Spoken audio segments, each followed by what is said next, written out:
headline you read because someone's going to tell you half-truth, or a lot less than half the truth. NASA engineer admitted they can't get past the Van Allen belts. When? Who was it? Was it out of context? Is this your first rodeo? Kelly Smith, NASA Orion trajectory officer and mission backup flight software lead engineer, meaning math and computer geek. Okay. I'm not kidding, out of millions of people who put people on the moon, let's look for, it would be a total list of maybe 50 people, suspiciously in the same presentation mode, saying something bombastically stupid that you can take out of context way too easily, and everyone at NASA acts like they've never seen this happen before. Or they talked a college student, he's a college student at the time, into doing a presentation. Kelly Smith will forever be known as a pariah and not be allowed to be in front of a camera if someone's smart. I think he has his own channel or whatever, I'm sure. See also Every Time I Goofed Up.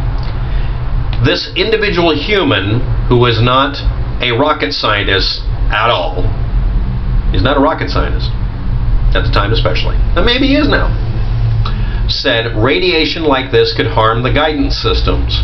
Yes. Beyond low Earth orbit, you have to deal with Van Allen belts a lot more. And if the equipment stays in the Van Allen belts, you really have to deal with the Van Allen belts instead of just going through them within 90 minutes rather than 2 months or 2 years. Onboard computers and other electronics on Orion as well. Yes. Shielding will be put to the test as the vehicle cuts through waves of radiation. Dramatic reading should not be done for technical subjects. Discovery Channel, History Channel, ad nauseum, Fox News, fake news. If you add dramatic music to the beginning of your video and have mood lighting and have your engineer walk into light out of the shadows, you should be immediately given the following treatment. Your company is barred from having any funding from the federal government. Any involvement with any education, you are required to do nothing but sales work, and every employee you have has to publicly be humiliated and shamed for essentially creating a propagandistic presentation. If you do this sort of thing, you should never be allowed to be a news person either. Why? Because you suck. I don't give a damn what the presentation had. I don't care how factual it is. If you have to add dramatic music to something as cut and dry as we have to test electronics against radiation because it's going to go into space, you have failed basic reality check 101. Waves and waves. Sensors aboard will record radiation levels for scientists to study. Yeah, that's kind of the point of the radiation sensors. Or are they supposed to go ding, ding, ding when you hit some limit and call it achievement unlocked? We must solve these challenges. Flight software engineers, not rocket scientists. Not for a manned mission, for the Orion spacecraft that was to be fired off before putting humans on it. Before we, NASA, not him, send people through this region of space. He isn't sending anybody through space. He's a participation trophy young man who's working on the software and hardware. He starts drawing on either a real or virtual see-through whiteboard. Only after testing flight software can you put humans in the damned equipment, because that is what you do. Every time you build newer complex systems, you have to test the hell out of it to make sure it will work as well as the previous one. See also, we know how to build cars. Let's build a Pinto and put the gas tank over here. No, let's test it by trying to kill it and notice, oh, it bursts into flames and kills everybody in it. It only happened a few times, but that's an example of refusing to test something. Next. They were having a hard time getting Orion ready for the radiation belt because they did land-based testing and they needed to do a live test by firing it into orbit. What you do is you load up equipment and fire it for an extremely loopy orbit and see how much damage it gets, and have dosimeter recorders that are shielded. You shield everything, but you also have unshielded hardware to figure out the difference between shielded and unshielded exposure levels to electronics. They never said, and he did not say, that they never had astronauts pass through it. It said that they weren't going to let any astronauts aboard their ship until they knew it wouldn't. They needed to know that it would keep working while going through, because the humans could survive it, but maybe the machinery couldn't. To save weight, you put equipment where they'll have very little shielding, or you put it behind other equipment that's shielded. The logical place to put most of the sensitive stuff is in the same cabin with the humans and run cables out, which is what they did in many cases for manned missions. Because if you shield it to keep a human from being hurt, the equipment should be shielded too, right? It was stainless steel and aluminum shell. The person who's posted all the commentary inducing this video and the others is never acknowledged that it made any point. It's called gish galloping and propagandizing. Probably a Russian who can't get over the fact that Russia couldn't go to the moon because they're a bunch of pussies. So let's go on. No, they are a bunch of pussies. They had a lot of death rates and a lot of explosions. We landed. They didn't. You ever get the idea that maybe they're just pissed off? Anyway, here we go. It wasn't him admitting they can't get past the belts. The proof of a long-running conspiracy or basic engineering. Automakers do extensive testing of hot and cold weather performance emissions and crash tests every time they make a new model. It can take 3 years total time to spool up to make a new model of vehicle. They also have to pass safety rules that weren't in place when the Model T was put out. It's not a tractor speeding piece of equipment. These things go up to 100 miles an hour and can kill people. So you should test each new design, or you get a Pinto. Or worse, a Tesla. So anyway, here we go. Before a human can get into any of these cars, they have to be tested to make sure the humans don't die under a standard crash test. 35 miles an hour, which is the most common, and 55 total. Automakers have never made any drivable cars because they still have to test the current one. This isn't a false equivalency. Every time they make a new jet, they have to test it. Every time they make a new satellite, they have to test the shit out of it because they're using untested hardware. It doesn't matter if it's based on previous versions of it. All this proved is that NASA shouldn't do promotional videos forever, and that the people involved should be shot. Because they should.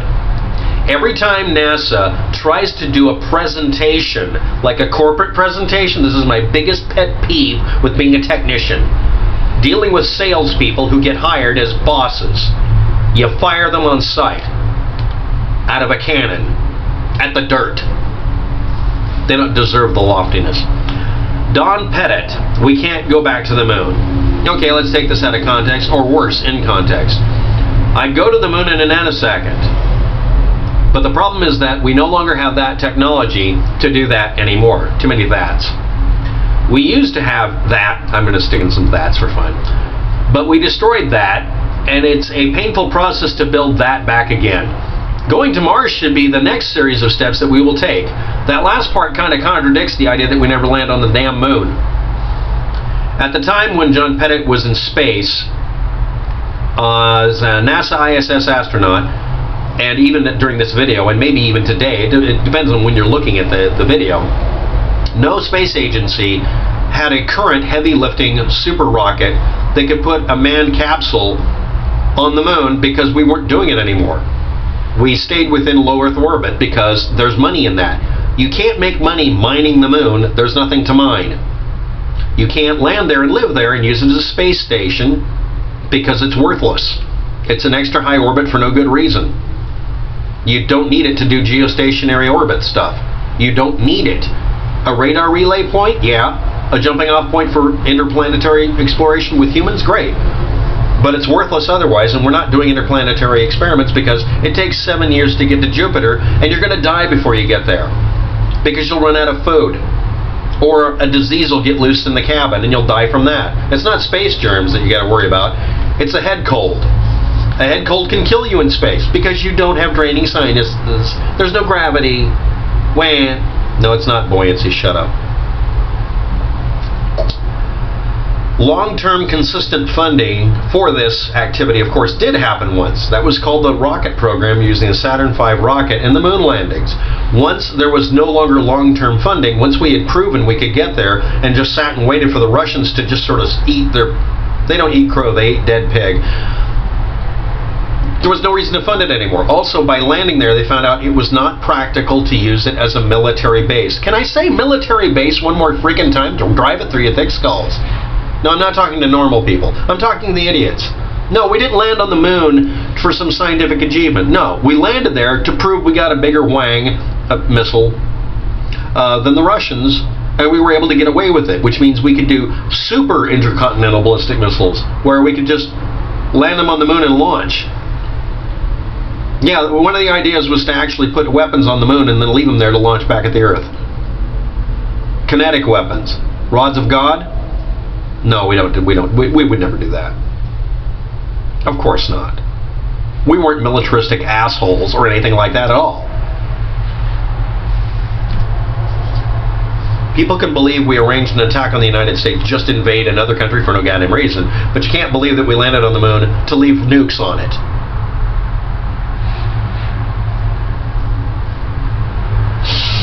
Maybe he was trying to shame the decision makers for all of this, but the last time we had anything, right at the end of the 1970s moon landing projects, we didn't need the missiles anymore. There was no longer any funding for it because they dropped the missions. Everybody got jobs someplace else and the equipment went away because it was worthless. Nobody was building any Saturn V's.